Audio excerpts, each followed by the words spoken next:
అప్పుల బాధలు వెంటాడుతున్నాయా? అయితే 6JVR వారి జాతిరత్నాలు ధరించండి. హాయ్ హలో నమస్తే, వెల్కమ్ టు మనం టీవీ. ఇప్పుడు మనతో ఉన్నారు ప్రముఖ పొలిటికల్ అనలిస్ట్ అంకమరావు గారు. వారితో మాట్లాడి మరిన్ని వివరాలు తెలుసుకుందాం. నమస్తే సార్. నమస్తే అమ్మా. సార్, మాజీ వైఎస్ఆర్సీపీ మంత్రి రోజా గారు ఆడుదాం ఆంధ్ర అని ఒక ప్రోగ్రాం పెట్టారు. వినడానికి బాగుంది, కానీ ఇప్పుడు చూసుకుంటే దాంట్లో 119 కోట్లు స్కామ్ చేశారు అని వార్తలు వినిపిస్తున్నాయి. ఒకసారి వైఎస్ఆర్సీపీ అధికారంలో ఉన్నప్పుడు చూసుకుంటే మనం ఇసుక స్కామ్ విన్నాము, తర్వాత లిక్కర్ స్కామ్ విన్నాము, ఇలా స్కాములు వినుకుంటూ వస్తున్నాము. ఆఖరికి క్రీడల్లో కూడా స్కామ్ చేశారు. అసలు ఏంటి సార్ ఈ స్కామ్ అనేది? అంటే ఈ ఆడుదాం ఆంధ్ర అనేది ముఖ్య ఉద్దేశం ఏంటంటే క్రీడాకారులకు ప్రోత్సహించడంతో పాటు మట్టిలో మాణిక్యాలు అంటే గ్రామ ప్రాంతాల్లో ఉన్న వాళ్ళకి వాళ్ళలో ఉన్న నైపుణ్యాన్ని వెలికి తీసి వాళ్ళకి శిక్షణ ఇచ్చి ముందుకు తీసుకెళ్లే క్రమంలో భాగంగా దీన్ని ఏర్పాటు చేయడం కూడా జరిగింది. నిజంగానే ఈ పథకం మంచిది. కాకపోతే ఈ పథకాన్ని లబ్ధిదారులకు అందజేయకుండా వీళ్ళు స్వాహా చేసినందువల్లే ఇప్పుడు ఈ విమర్శలు వస్తూ ఉన్నాయి. దాంట్లో వాళ్ళకి ఇచ్చినటువంటి కిట్లు కావచ్చు, ఆ ప్రోత్సాహంగా ఎవరైతే ప్రథమ శ్రేణిలో వచ్చిన వాళ్ళకి ఇచ్చిన బహుమతుల విషయంలో కావచ్చు, అవన్నీ కూడా వాళ్ళకి అందలేదు. రెండవది నాసిరకం కిట్లు అంటే దాంట్లో ఎంత తక్కువ ధరకు వస్తే అంత తీసుకొని దాంట్లో ఎంత లబ్ధి వచ్చిందో అంత లబ్ధి వీళ్ళు పొందారు. ఇప్పుడు పేరుకి 119 కోట్ల రూపాయలే తప్ప దాదాపు అప్పుడు ఉన్నటువంటి 26 జిల్లాల కలెక్టర్లు ఎవరైతే ఉన్నారో వాళ్ళ దగ్గర నుంచి కూడా వసూలు చేశారు. అలాగే దీనికి ప్రోత్సాహం ఇచ్చే వాళ్ళ దగ్గర నుంచి కూడా వసూలు చేశారు. అది అంతా ఎక్కడికి వెళ్ళినాయి, ఎవరి బొక్కసానికి వెళ్ళినాయి, ఎంత వచ్చినాయి, దీన్ని స్పాన్సర్ చేసిన వాళ్ళు ఎవరు, ఎంత ఖర్చు వచ్చింది, వివరాలన్నీ కూడా ఇప్పుడు ఒక్కొక్కటి బయటికి తీస్తున్నారు. ఆ రోజు శాప్ చైర్మన్గా ఉన్నటువంటి బైరెడ్డి సిద్ధార్థారెడ్డి అలాగే ఈ రోజాకి వీళ్ళిద్దరికి సంబంధించిన విషయాల్లో మాత్రమే ఈ కుంభకోణం జరిగింది, వీళ్ళిద్దరే దానికి బాధ్యులనే అభిప్రాయం ఇప్పుడు వీళ్ళు వ్యక్తం చేస్తున్నారు ఇప్పుడు ఉన్నటువంటి కూటమి పెద్దలు. అంటే దీంట్లో వాళ్ళు ఎంతగా అంటే క్రీడలకు సంబంధించి అంటే గ్రామీణ ప్రాంతాల్లో వాళ్ళకి ప్రోత్సాహాలు ఇచ్చే విధంగా వాళ్ళలో ఉన్న నైపుణ్యాన్ని బయటికి తీసుకొచ్చేసి దాని క్రీడల్ని ఆంధ్ర రాష్ట్రంలో కూడా క్రీడాకారులు ఉన్నారు, మంచి నైపుణ్యం ఉంది వీళ్ళలో అని చెప్పని భారతదేశానికి పరిచయం చేసే అవకాశం కోసం ఏర్పాటు చేసినటువంటిది ఈ కార్యక్రమం ఆడుదాం ఆంధ్ర అనేది. కానీ దాని యొక్క విషయాన్ని మర్చిపోయి దాంట్లో ఎంత లబ్ధి వస్తుంది, మనకి ఎంత మిగులుతుంది అని చెప్పని ఆలోచించారే తప్ప వాళ్ళకి కనీసం ప్రోత్సాహాలు కూడా ఇవ్వలేదు. అవన్నీ కూడా ఇప్పుడు ఒక్కొక్క అంశాలన్నీ బయటకు వస్తూ ఉన్నాయి. ఆ అంశాలను బయటకు వస్తున్నాయి కాబట్టి ఈరోజు దాని మీద విచారణ కూడా పూర్తయిందనేది నా దగ్గర ఉన్నటువంటి సమాచారం. ఇక చర్యల్లో భాగంగా రేపు పొద్దున వాళ్ళని పిలిపించేసి చర్యల్లో భాగంగా ముందుకెళ్లే క్రమంలో ఈ కూటమి ప్రభుత్వం ఉంది, దాని మీద విజిలెన్స్ విచారణ వేశారు. అవన్నీ కూడా వాడు వివరాలన్నీ ఇవ్వడం కూడా జరిగింది. ఎక్కడ ఏ కలెక్టర్ల దగ్గర ఎంత తీసుకున్నారు, ఆ నిర్వహణకు ఎంత అయింది, ఖర్చు ఎంత అయింది, ఎవరికి ఆహార పదార్థాలకి ఎవరికి ఆర్డర్లు ఇచ్చారు, అయిన ఖర్చు ఎంత, వాడు కొట్టేసింది ఎంత, అలాగే ఈ క్రీడలకు సంబంధించినటువంటి కిట్లు ఎక్కడ తీసుకున్నారు, ఎన్ని రాశారు, ఇవన్నీ కూడా ఇప్పుడు ఒక్కొక్క అంశాలన్నీ బయటకు వస్తూ ఉన్నాయి. దాంతోపాటు రోజా కావచ్చు లేకపోతే బైరెడ్డి సిద్ధార్థారెడ్డి కావచ్చు, వీళ్ళిద్దరి ప్రమేయం ఏంటి, వీళ్ళిద్దరూ ఏ విధంగా వీళ్ళను క్రీడాకారులను మోసం చేశారు, లేకపోతే ఈ కలెక్టర్లను మోసం చేశారు, మిగిలిన వాళ్ళని ఏ విధంగా మోసం చేశారు, నిజంగా ఇందుట్లో ఇలా సహకరించినటువంటి అధికారులు ఎవరు, అంతే కదా. మరి కొన్నయి నాశరకం కొన్నాయి అంటే లేకపోతే 10 కొని 100 కొన్నారని రాస్తే అధికారులు సంతకాలు పెట్టాలిగా, అధికారులు 100 కొన్నట్టు చూపించాలి కదా.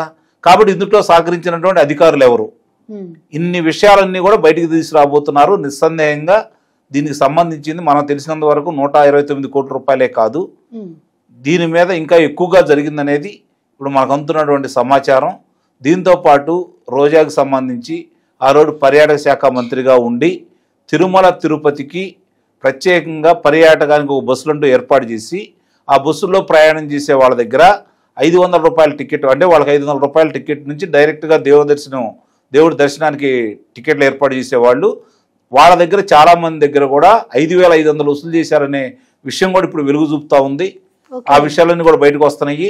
అలాగే ఋషికొండ ప్యాలెస్కి కావచ్చు, ఈ విషయాలన్నీ కూడా ఒక్కోటి తరుముకుంటూ వస్తున్నాయి. కాబట్టే ఇప్పుడు ఇది చాలా పెద్ద విషయం అయిందని చెప్పి అయితే భావిస్తున్నాను నేను. సరే, అయితే ఇప్పుడు ఈ 119 కోట్లు ఎవరి దగ్గర ఆగిపోయినట్టు? ఇప్పుడు రోజా గారి దగ్గర ఆగిపోయినట్ట, లేదు అందులో నుంచి కొంతవరకు బిగ్ బాస్ దగ్గరికి వెళ్ళినట్ట? అంటే ఇప్పుడు ప్రజలు ఏమనుకుంటున్నారంటే బిగ్ బాస్ రేంజ్ అయితే ఆ 119 కోట్లు కాదు, ఆయన ఆల్రెడీ లిక్కర్ స్కామ్ ఆయన చుట్టూ తిరుగుతుంది, అదొక పెద్ద కుంభకోణమే. అయితే ఈ 119 కోట్లు రోజా గారి దగ్గర ఆగినట్ట? నిస్సందేహంగా ఇక్కడ ఆ రోజు కూడా వాళ్ళు ఆలోచించింది ఏంటంటే గ్రామ స్థాయి యువతను ఆకట్టుకోవడం కోసం వాళ్ళకేదో ప్రోత్సాహాలు ఇస్తుంది ప్రభుత్వం, ఈ కిట్లు ఇస్తుంది, ఆడిస్తుంది, కాబట్టి వాళ్ళ నైపుణ్యాన్ని బయటికి తీసి వాళ్ళని జాతీయ స్థాయి క్రీడాకారులుగా మలిచే విధంలో ముందుకెళ్తున్నారు అనే అభిప్రాయం కలగజేయడం కోసం దీన్ని తీసుకొని వచ్చారు. నిజంగా వాళ్ళకి తర్ఫీదు ఇచ్చి ఆ క్రీడల్లో కనుక ప్రోత్సహించేసి క్రీడాకారుల్లో ఉన్న నైపుణ్యాన్ని బయటికి తీసుకొని ముందుకెళ్ళినట్టయితే ఇది పెద్ద విషయం అయ్యేది కాదు. కానీ ఇది దీంట్లో ఏదో 119 కోట్ల రూపాయలు కక్కుర్తిపడే విధంగా ఆలోచించలేదు వాళ్ళు. దీన్ని క్రీడ అంటే ఓట్ల రూపేణా కూడా మలుచుకోవడం కోసం ఆ రోజు రాజకీయ క్రీడ అన్నమాట. ఇది అసలైన క్రీడ కాదు, రాజకీయ క్రీడ.